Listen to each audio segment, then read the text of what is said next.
जय माता की। आप सभी का हमारे YouTube चैनल जय माता की एक प्रार्थना में हार्दिक अभिनंदन है। आज हम ऋग्वेद के दूसरे अध्याय के 37वें सूक्त से अपनी आज की कथा को हम शुरू करेंगे।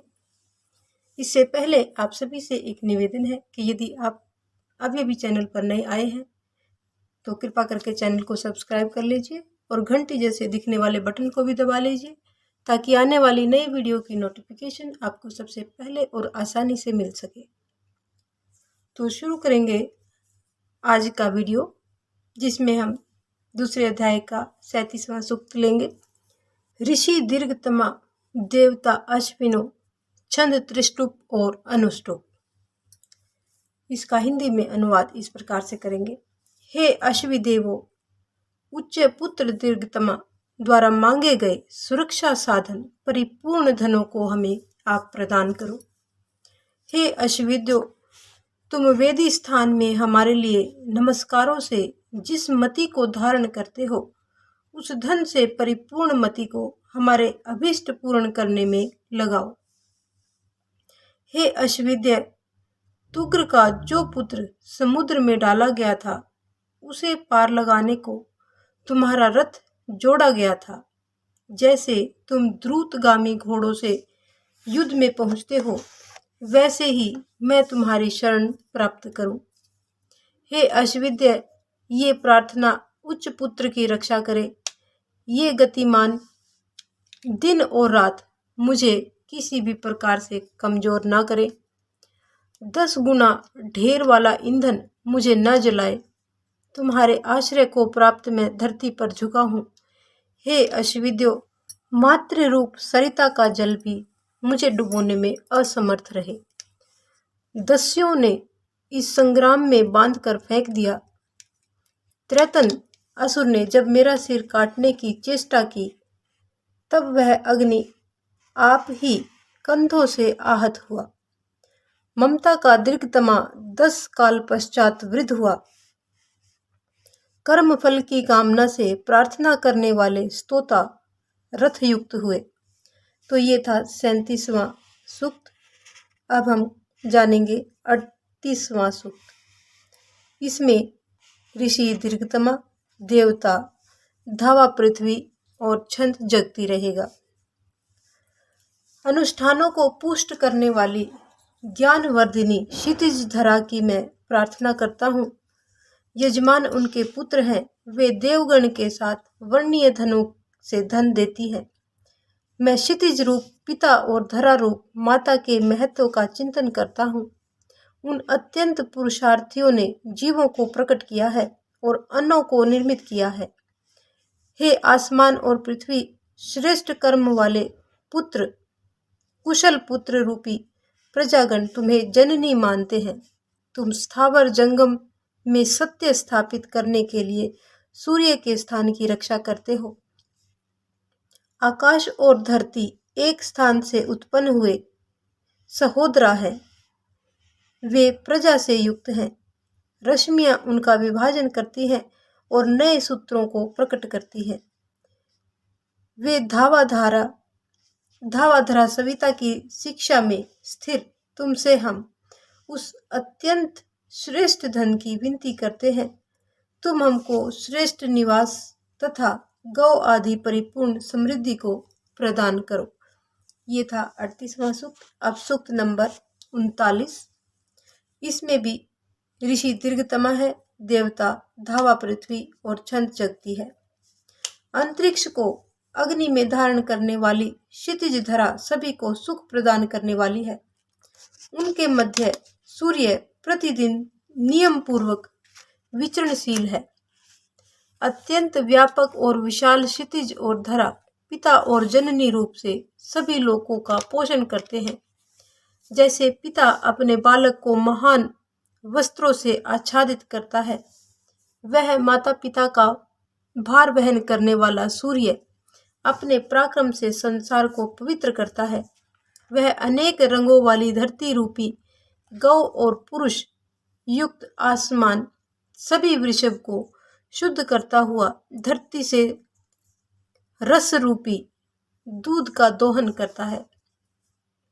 देवताओं में महान परमात्मा महान कर्मा है। उसने क्षितिज धरा को रचित किया और उसी ने अपनी प्रजा से दोनों जगत को नापा और जीर्ण न होने वाले स्तंभों पर टिका दिया। हे क्षितिज धरा, तुम हमारे लिए श्रेष्ठ समृद्धि और शक्ति को धारण करो, जिससे धन प्रजाओं का विस्तार करे। तुम हमको शक्तिशाली वंदना की शिक्षा दो। अब सूक्त नंबर 40। ऋषि दीर्घतमा देवता ऋषभ ऋभव, देवता ऋभव छंद जगती और त्रिष्टुप है। वे महान और युवा हमारे पास आए हैं। वे क्या दौत्य कर्म के लिए आए हैं? हे अग्नि, हमने चमस की निंदा नहीं की है। हमने तो उस काष्ठ के कार्यों को ही कहा है। हे सुधन्वा के पुत्रों, मैं देव आज्ञा से तुम्हारे सम्मुख आया हूं।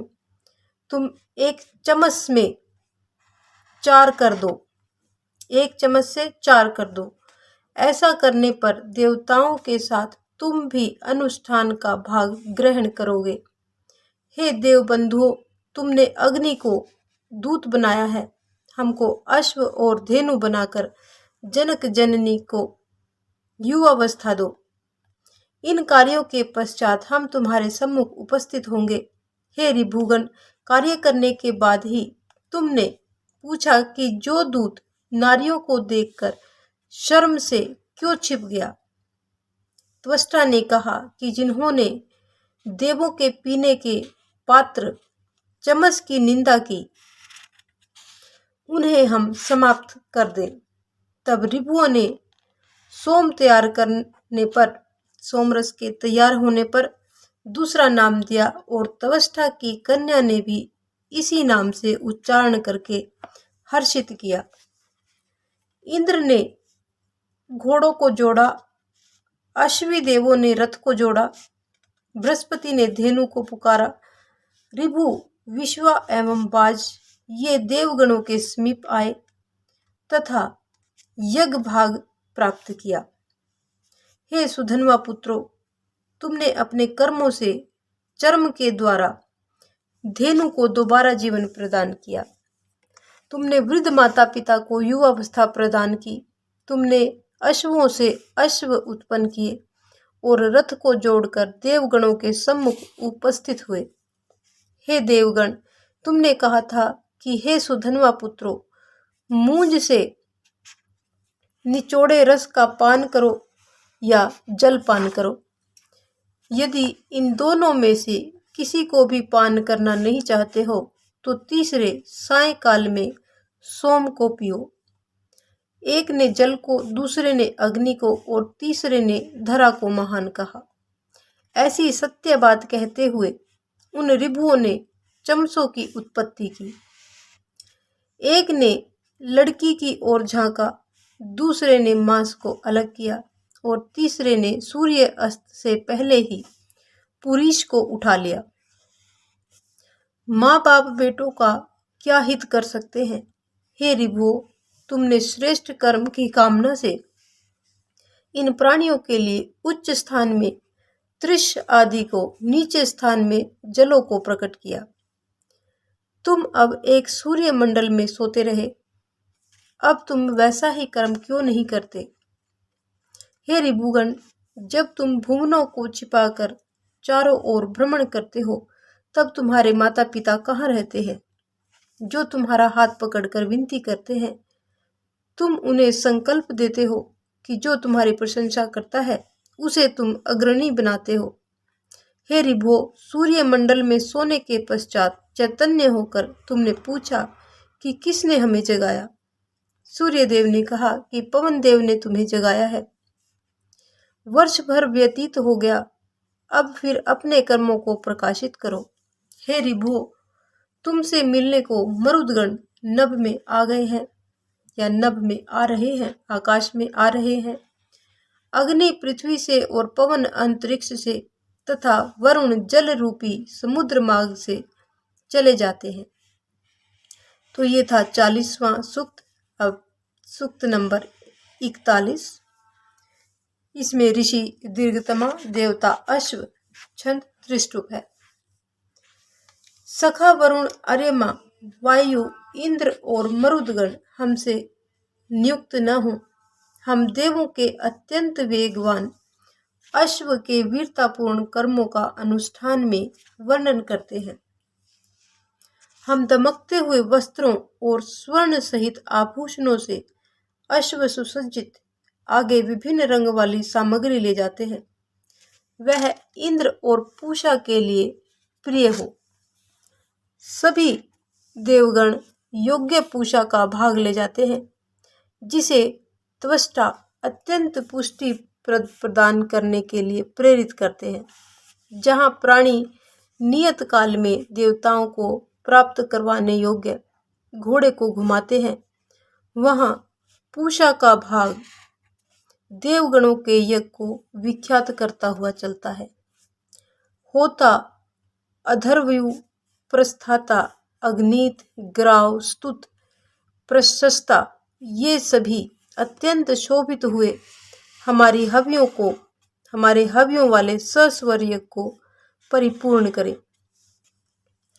यूप काटने वाले, यूप ढोने वाले, यूप के लिए चशाल को गाढ़ने वाले और अनुष्ठान के लिए अनिवार्य पात्र तैयार करने वाले सभी का प्रयास हमको उत्साहजनक हो। उज्ज्वल पीठ वाला घोड़ा देवगण की तरफ मुख करके खड़ा है। मेरा श्लोक रुचिकर है। मेधावी ऋषि इसका समर्थन करते हैं। देवगण को संतुष्ट करने के लिए हमने यह उत्तम श्लोक तैयार किया है। गतिवान घोड़े की रास और मुंह में डाली हुई घास आदि या घोड़े की जो वस्तुएं हों, वे सभी देवगणों की हो। जो कच्चा भाग मधुमक्खियां खाती हैं, जो भाग तापदायक कर्मों में लग जाता है तथा जो कार्यरत नरों के हाथ में लग जाता है, वे सभी देवताओं के अधीन हैं। थोड़े पके हुए अन्न और गंध परिपूर्ण भक्षण सामग्री को सिद्ध करने वाले श्रेष्ठ प्रकार से शुद्ध करके प्रस्तुत करें। हे अश्व, क्रोध अग्नि द्वारा जलते हुए तेरे शरीर से जो अत्यंत स्वेद रूप रस टपके, वह भूमि सात न हो जाए, बल्कि उससे देवगण का उत्साह वर्धन हो। घोड़े को अत्यंत आक्रोशित देखते हैं। वे उनके सम्मुख से हट जाने के लिए कहते हैं। तब उसके महान दिखाई देने के कारण समस्त पराक्रमी उसे ग्रहण की विनती करते हैं। इससे भी अश्वों, स्वामी और पराक्रमी का उत्साह वर्धन होता है। मन को अच्छे लगने वाले, परिपाक करने वाले, सिंचन योग्य जो पात्र हैं, इनसे अश्व को सुभूषित करते हैं। अश्व का भागना, बैठना, लेटना, जल पीना, खाना, जो कुछ भी कर्म है, वे सभी देवगणों के अधीन है। हे अश्व, तुझे अग्नि का आंखों में घुस जाने वाला धुआं कभी पीड़ित न करे। तुम सुंदर अश्व को देवता स्वीकार करो। जो अश्वों को वस्त्र आभूषणों से सुसज्जित करते हैं, वे देवगण को हर्षित करते हैं। हे अश्व, तेरे हांफने से या थम जाने पर तुझे जो दुख हुआ है, उसे मैं मंत्र के द्वारा निवृत्त करता हूँ। हे पराक्रमियों, वेगवान घोड़े की पीठ को पसलियों पर अस्त्र पहुंच सकता है, इसलिए उसके शरीर का निवारण ना करो। उसे अभ्यास के द्वारा पूर्ण शिक्षित बनाओ। हे अश्व, चालाक नर तुम पर नियंत्रण रखते हैं। तेरे अंगों को मैं कुशल नियंता के अधिकार में करूं। हे घोड़े, चलते समय तुम्हें कोई भी दुख न दे। तेरे हृदय में शस्त्र प्रवेश न करे। शस्त्र कोई भी तेरे हृदय में प्रवेश न करे। कोई मूर्ख प्राणी लोभवश तेरे तन पर आघात न करे। हे अश्व, तेरे सखा रहेंगे। अग्नि देवों के रथ में रास की जगह पर कोई अश्व जोता जाएगा। यानी अग्नि देवों के रथ में रास की जगह पर भी कोई अश्व जोता जाएगा, वह अश्व सुंदर गवादि परिपूर्ण धनों से एवं पुत्र आदि से परिपूर्ण करने वाला होगा। अदिति हमारे पापों को दूर करे, यह अन्न परिपूर्ण धन हमको शक्ति प्रदान करे। तो ये था 41वां सूक्त। अब सूक्त नंबर 42। इस सूक्त को शुरू करने से पहले आप सभी से एक निवेदन है कि अभी तक यदि आपने वीडियो को लाइक नहीं किया है तो वीडियो को लाइक कर लीजिए और चैनल को सब्सक्राइब अवश्य कर लीजिए। तो सूक्त नंबर 42। ऋषि दीर्घतमा देवता अश्व छंद त्रिष्टुप है। हे अश्व, तुम्हारा जन्म भी कथन योग्य है। तुम अंतरिक्ष या जल से निकलकर अत्यंत ध्वनि करते हो। तुम्हारे बाज के तुल्य पंख और हिरण के तुल्य पांव हैं। यम द्वारा दिए गए इस घोड़े को त्रित ने जोड़ा। इंद्रदेव ने इस पर प्रथम बार यानी सबसे पहली बार इंद्रदेव ने इस त्रित घोड़े के ऊपर सवारी की। गंधर्व ने इसकी लगाम पकड़ी। हे देवो, तुमने इसे सूर्य से ग्रहण किया। हे अश्व, तू यम रूप है, सूर्य रूप है और गोपनीय नियम वाला त्रित है। तू सोम से युक्त है। आसमान में तेरे बंधन को 3 स्थान बताए गए हैं। हे अश्व, नभ, जल और अंतरिक्ष में तेरे 3 बंधन स्थान बताए गए हैं, यानी अंतरिक्ष, जल और आकाश में इन अश्वों को बांधने के 3 स्थान बताए गए हैं। तू ही वरुण और जहां पर तेरा जन्म स्थान है उसे बताते हैं। हे अश्व, ये तुमको शुद्ध करने वाली जगह है। ये तुम्हारे पद चिन्हों वाले स्थान है। यहाँ तुम्हारी कल्याणकारी रस्सियां रखी गई हैं। यज्ञ पोषक इनकी सुरक्षा करते देखे जाते हैं। हे अश्व, मैंने तुम्हारे शरीर को अपने मन से ही पहचान लिया है। तुमको आसमान में उड़ते हुए देखा है। तुम धूल से रहित राह से जाने का प्रयत्न करते हो, यानी जिस राह पर धूल नहीं उड़ती तुम उस राह पर जाने का प्रयत्न करते हो। तुम द्रुत वेग से चलते हुए सिर को ऊंचा उठाते हो। हे अश्व, तुम्हारा महान शरीर धरा पर अनों को जीतने के लिए विचरण करता है। जब मनुष्य तुम्हारे भक्षणार्थ तृण आदि लाता है तब तुम उसे खुशी खुशी भक्षण करते हो। यानी जब मनुष्य इन अश्वों को खाना खिलाने के लिए कुछ भी घास फूस लेकर के आते हैं तो तुम उन्हें, यानी ये जो अश्व हैं, उन्हें खुशी खुशी भक्षण करते हैं। हे अश्व, तुम्हारे पीछे रथ चलते हैं। मनुष्य, गौ आदि भी तुम्हारे पीछे ही चलते हैं। स्त्रियों का सौभाग्य तुम्हारे पीछे चलता है। अन्य घोड़े तुम्हारे संग चलते हुए सखा भाव रखते हैं। देवगण तुम्हारे पीछे वीर्य कार्य के प्रशंसक हैं। इस घोड़े का सिर स्वर्ण से सजा हुआ है। इसके पैरों में लोहे का आवरण चढ़ा है। देवता भी इसे आकर्षित होते हैं। इंद्र इस अश्व पर सबसे पहले सवार हुए थे। जब यह अश्व भव्य मार्ग में चलता है तब उसके साथी घोड़ों के साथ चलती हुई पंक्ति हंसों की पंक्ति के जैसी लगती है। यानी जब ये सभी घोड़े एक पंक्ति में चलते हैं तो इनकी जो छवि है वो हंसों से भी अच्छी लगती है। हे अश्व, तू उड़ने में समर्थवान है। तू पवन वेग से चलता है। तू विविध स्थानों में भ्रमणशील है, यानी अलग अलग स्थानों में घूमने वाले हैं, उड़ के चलने वाले हैं, उड़ने में समर्थ हैं और वायु के वेग से यानी वायु की गति से चलने वाले हैं। कुशल घोड़ा युद्ध क्षेत्र की तरफ जाता हुआ वंदना के योग्य होता है। अन्य अश्व जो उसके संग जन्म लेते हुए भी इसका बंधु रूप है, संग चलता है। मेधावी जन उसके संग आगे चलते हैं। ऐसा परम श्रेष्ठ स्थान को प्राप्त हुआ वीर देवगणों के समीप पहुंचता है उसे प्रदान करने वाला घोड़ा या मालिक यजमान वर्णीय धन को प्राप्त करता है। तो ये था 42वां सूक्त। अब सूक्त नंबर 43। ऋषि दीर्घतमा देवता विश्व देवो छंद त्रिष्टुप जगति और प्रभृति। आवाहन योग्य सुंदर सूर्य के समान मध्यम भाई पवन और कनिष्ठ भाई अग्नि है। मैं यहाँ प्रजा पोषक रश्मियों से परिपूर्ण सूर्य को देखता हूँ। एक पहिए वाले रथ के संग अश्व जुटते हैं। इस अक्षय और 3 नाभि वाले पहिए को एक अश्व ले जाता है। समस्त संसार इस पहिए पर आश्रित है। 7 पहिए वाले निकट रथ को 7 घोड़े खींचते हैं। रश्मि रूप 7 बहनें इस रथ के आगे चलती हैं।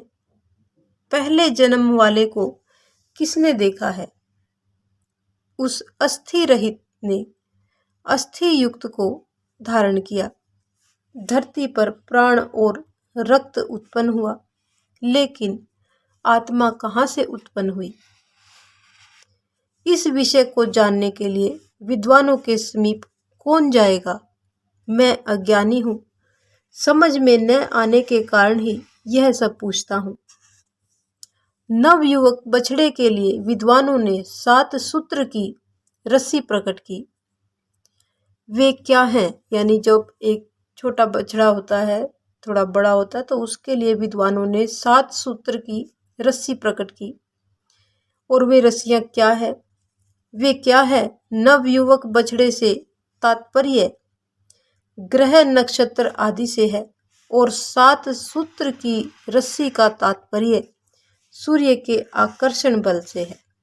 यानी यहाँ पर जो नवयुवक बछड़े का वर्णन किया गया है, उसका तात्पर्य ग्रह नक्षत्र आदि से है। मैं अज्ञानी होने के कारण पूछता हूँ कि जिसने इन 6 लोकों को स्थिर किया है, वे अजन्मा क्या एक ही है? कौन इस आदित्य रूपी पक्षी के स्थान का जानकार है? इनकी रश्मियां रूपी गायें तेज का दोहन करती हैं। वे जल पीने जाती हैं। धरती माता नभ में स्थित सूर्य को वृष्टि के लिए पूजती है। यह गर्भेच्छा से वर्षा रूपी गर्भ से सींची गई। तब प्राणियों ने अन्न प्राप्त करने की प्रार्थना की। प्रदक्षिणा करती हुई धरा गर्भभूत जल राशि के लिए ठहरी। तब वर्षा रूप वर्ष ने ध्वनि की और विश्व रूप वाली धेनु शस्य श्यामला हुई। ये आदित्य 3 जननी और 3 पिताओं को धारण करता हुआ उच्च स्थान पर स्थित है। वे थकते नहीं हैं। देवगण क्षितिज की पीठ पर विराजमान हुए सूर्य के संबंध में चर्चा करते हैं। सूर्य का 12 राशि रूप अरों से युक्त रथ सूर्य का 12 राशि रूप अरों से युक्त रथ चक्र नभ के चारों ओर लगातार फिरता रहता है। यह कभी पुराना नहीं होता। चक्र के 720 पुत्र रूपी बंधु स्थिर हैं। यानी जो चक्र है उसके 720 पुत्र रूपी बंधु स्थिर हैं। 5 पैर और 12 रूप से युक्त जलों के दाता को आसमान के परे अर्ध भाग में स्थिर बताते हैं। दूसरे व्यक्ति उन्हें 7 पहिए और 6 अरों वाले रथ पर सवार बताते हैं। उस भ्रमण करते हुए 5 अरों वाले रथ चक्र में समस्त संसार दृढ़ है। उनका धुरा बहुत भार ढोने पर भी क्षीण नहीं होता। अक्षय चक्र भ्रमण करता हुआ सूर्य का नेत्र दमकता है। उसी में समस्त भुवन दृढ़ है। सहजता ऋतुओं में अधिक मास वाली 7वीं ऋतु अकेले ही रहती है। 6 ऋतुएं आपस में जुड़ी हुई हैं और क्रमशः गमन करती हैं। वे भेद से युक्त हुई अपने दाता के लिए घूमती है। रश्मि नारी रूप होकर भी मनुष्य के तुल्य है। उन्हें नेत्रवान मेधावी ही जानते हैं। जो जान लेते हैं वे पितामह अनुभवी हैं। अंबर ने नीचे धरा के ऊपर वत्स को धारण करती हुई रश्मि ऊपर उठती है। वे कहाँ जाती है और कहाँ विश्राम करती है। जो आकाशस्थ सूर्य पृथ्वी पर स्थित अग्निदेव की पूजा करते हैं वे अवश्य ही महापुरुष हैं। इन बातों को किसने बताया? कहाँ से यह दिव्याचरण वाला हृदय उत्पन्न हुआ? जो इधर आते हैं उधर जाने वाले भी कहे जाते हैं। जो उधर जाते हैं उन्हें इधर आने वाला भी कहा जाता है। सोम और इंद्र ने जो लोक बनाए हैं वे मनुष्य मात्र का भार वहन करते हैं। दो पक्षी पेड़ों पर वास करते हैं। उनमें से एक स्वादिष्ट फल का भक्षण करता है और दूसरा कुछ भी भक्षण नहीं करता, केवल देखता ही रहता है। इसका भावार्थ ये है कि इसमें जीवात्मा और ईश्वर दो पक्षी बताए गए हैं, जिसमें एक सांसारिक भोगों में संलिप्त रहता है और दूसरा केवल देखता है। जिसमें मनुष्य अमर भाव के चिंतनार्थ लगातार प्रार्थना करते हैं। यह लोकपालक सबका दाता मुझ मूर्ख में ही विद्यमान है। जिस वृक्ष में सभी मधुर रस की इच्छा करने वाले निवास करते हैं और प्रजा की उत्पत्ति में लगे रहते हैं, उसके आगे के भाग में स्वादिष्ट फल लगे बताते हैं। जो प्राणी पिता को नहीं जानता वह उसके फल को नहीं पा सकता। धरा पर गायत्री छंद, अंतरिक्ष में त्रिष्टुप छंद और अंबर में जगती छंद जिसने स्थिर किया, उसे जो जानता है वह देवत्व ग्रहण कर चुका है। गायत्री छंद से जिन्होंने ऋचाएं निर्माण की, ऋचाओं में सोम को रचा। त्रिष्टुप छंद में वायु वाक्य बनाया। 2 पद और 4 पद वाली वाणी से वाक उत्पत्ति हुई। अक्षर से 7 छंद निर्मित किए। जगती से आकाश में जलों को स्थापित किया। रथंतर सोम में सूर्य को देखा। गायत्री के 3 चरण हैं, अतः वह पराक्रम और महत्व में सबसे बड़ी हुई है। मैं इस आसानी से दूही जाने वाली धेनु को बुलाता हूँ, यानी गाय को बुलाता हूँ। कुशल दोहन करता इसे दूहें, यानी जिनको अच्छे से दोहन करना आता है वो इसे दोहें। सविता हमको उत्साहित करे, मैं उनके तेज के लिए आवाहन करता हूँ। बछड़े की कामना से रंभाती हुई दूध वाली गाय हमको प्राप्त हुई। वह अहिंसा के योग्य अश्विनी कुमारों के लिए दूध दे, सौभाग्य लाभ को बढ़ाए। नेत्र बंद करते हुए बछड़े की पीछे ध्वनि करती हुई गाय बछड़े के मुख को चाटती है। इसके होठों को थन से लगाने पर कामना से वृद्धि करती हुई रंभाती है। उसके थनों में दूध पूर्ण हो जाता है। बछड़ा निशब्द गाय के सभी ओर घूमता है, परंतु रंभाती हुई अपनी पशु चेष्टाओं से प्राणी को लजाती है, परंतु निर्मल दूध देकर उसे प्रसन्न करती है। चंचल चित्त वाला श्वास परिपूर्ण जीव अपने ग्रह में अविरल रूप से वास करता है। मरण धर्म वालों को अन्न से परिपूर्ण होता हुआ वह अमर जीव स्वधा के भक्षण करता हुआ वास करता है। मैं इन रक्षा करने वाले आदित्य को अंतरिक्ष में गमन करते हुए देखता हूँ। वे किरण युक्त वस्त्रों से आच्छादित हुए सभी लोकों में विचरते हैं। जिसने रचा वह भी इसे नहीं जानता और जिसने इसे देखा उससे यह छिपा हुआ है। वह मात्र गर्भ में टिका हुआ अधिक प्रजा वाला नाश को पहुंचा है। अंबर मेरा पोषण करता पिता है। विस्तारित धरा मेरी जननी है। अंबर धरा के बीच अंतरिक्ष योनि रूप है। वहाँ पिता गर्भ स्थापन करता है। मैं तुमसे धरा का छोर पूछता हूँ, जगत की नाभि कहाँ है? यह जानना चाहता हूँ कि अश्व का वीर्य कहाँ है और वाणी का परम स्थान कौन सा है। वेदी धरा का अंत है, अनुष्ठान संसार की नाभि है और अश्व का वीर्य सोम है। यानी प्रश्न पूछा गया है ये पहले कि वहाँ पिता गर्भस्थान करता है। मैं तुमसे धरा का छोर पूछता हूँ, जगत की नाभि कहाँ है, यह जानना चाहता हूँ। तो इसका उत्तर बताया गया है ये कि वेदी धरा है, वेदी धरा का अंत है, अनुष्ठान संसार की नाभि है और अश्व का वीर्य सोम है। ब्रह्मा वाणी का परम स्थान है। लोक के वीर्य रूप 7 अर्घ गर्भ विष्णु की आज्ञा से नियमों में रहते हैं। बुद्धि और मन के द्वारा लोक को सभी ओर से घेर लेते हैं। मैं नहीं जानता कि मैं क्या हूँ, मेरे मूर्ख और अर्ध विक्षिप्त के समान हूँ। जब मुझे ज्ञान का प्रथमांश प्राप्त होता है तभी मैं किसी वाक्य को समझ पाता हूँ। अमर मरण धर्मा के संग रहता है। अनन्य शरीर पाकर वह कभी ऊपर नीचे, कभी नीचे तो कभी ऊपर जाता है। ये दोनों विरुद्ध गति वाले हैं। संसार उसमें से एक को पहचानता है परंतु दूसरे को नहीं जानता।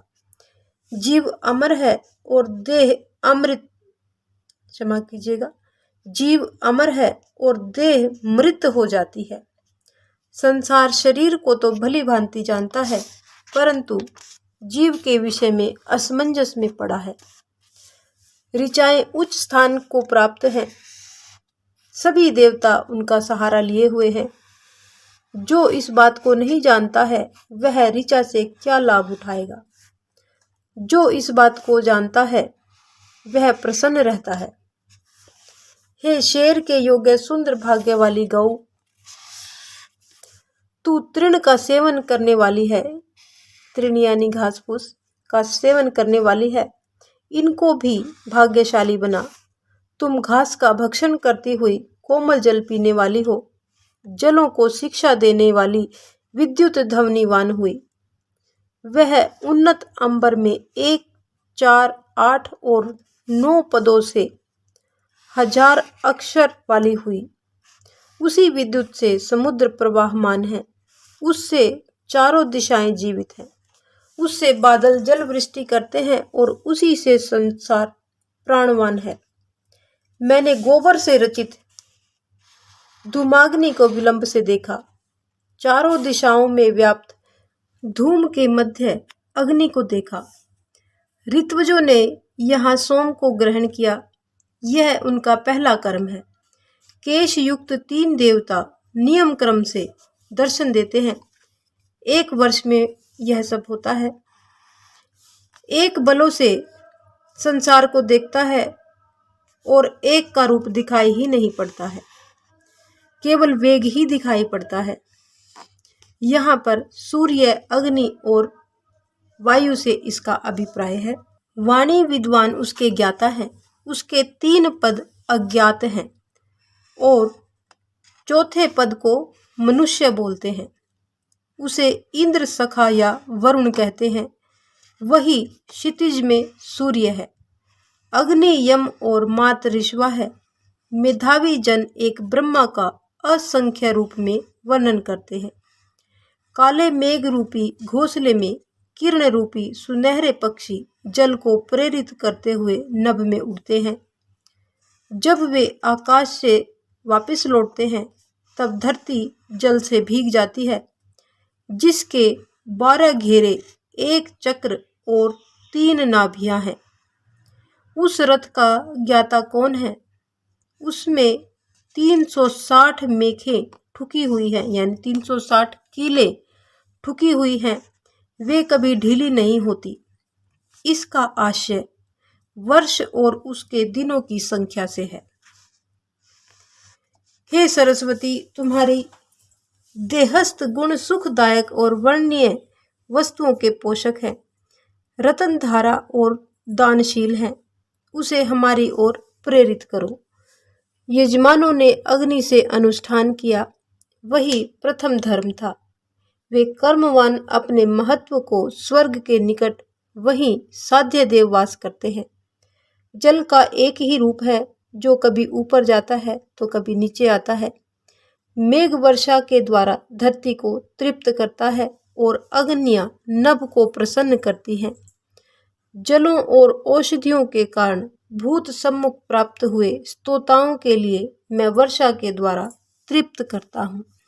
तो ये था 43वां सूक्त, जो यहीं पर संपन्न होता है। अगले सूक्त 44वें सूक्त को हम अपनी अगली वीडियो में जानेंगे। आज की इस वीडियो का हम यहीं पर समापन करेंगे। यदि आपको हमारी ये वीडियो पसंद आए तो एक लाइक का बटन अवश्य दबाएं, और यदि आपको वीडियो पसंद नहीं आती है तो आप डिसलाइक का बटन भी दबा सकते हैं। इस प्रकार की और भी अन्य धार्मिक रोचक कथा कहानियों को जानने सुनने के लिए हमारे चैनल पर बने रहें। इसको लाइक करें, सब्सक्राइब करें और अपने मित्रों और प्रियजनों में आगे भी शेयर करते रहें। जय माता की।